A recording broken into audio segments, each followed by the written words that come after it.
அந்த கோயில் பூசாரிகளுக்கு அது பிடிக்கவில்லை. அதனால் அன்னைக்கு மிகவும் தொல்லை கொடுத்து வந்தனர். அதில் ஒரு பூசாரி அவரின் நற்பெயரை கிடைக்க முயற்சித்தார்.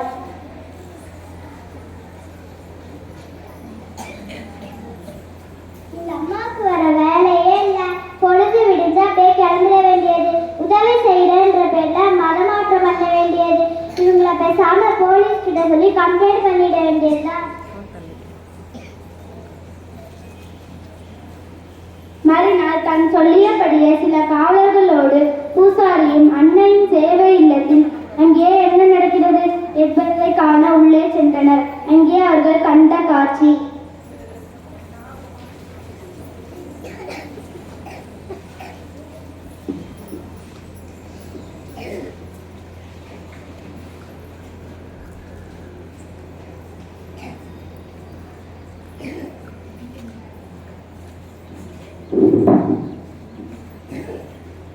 பூசாரி அவர்களே, நீங்கள் சொல்லுவது போல் எதுவும் நடக்கவில்லை.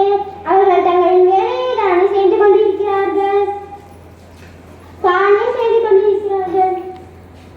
அவர்கள் வீணா அடுத்தவர்கள் மீது பழி போடுவதை விட்டுவிடுங்கள்.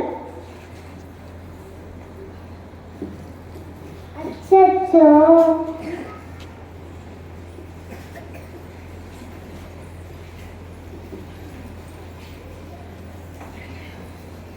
சில ஆண்டுகளுக்கு பிறகு அன்னை தெரசாவின் சேவை இல்லத்திற்கு தொல்லை கொடுத்து வந்த பூசாரிக்கு குணப்படுத்த இயலாத நோயினால் பாதிக்கப்பட்டு மருத்துவர்களாலும் கைவிடப்பட்டு பணியிலிருந்தும் அவரை விடுவித்து தெருவில் நிற்கதியாய் விடப்பட்ட நிலைக்கு ஆளாகிவிட்டார்.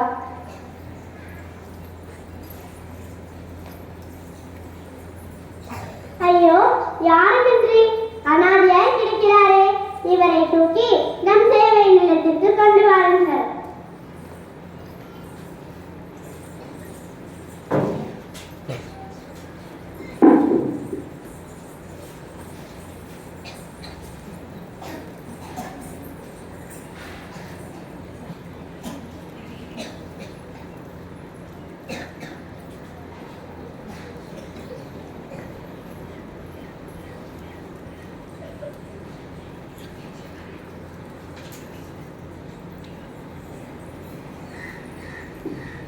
அன்னை தெரசாவின் அரிய முயற்சியால் பூசாரி பிழைத்துக் கொண்டார். தனக்கு தொல்லை கொடுத்தவரையும் அவர் உயிர் காப்பாற்றியது அன்னை தெரசாவின் பெருந்தன்மை.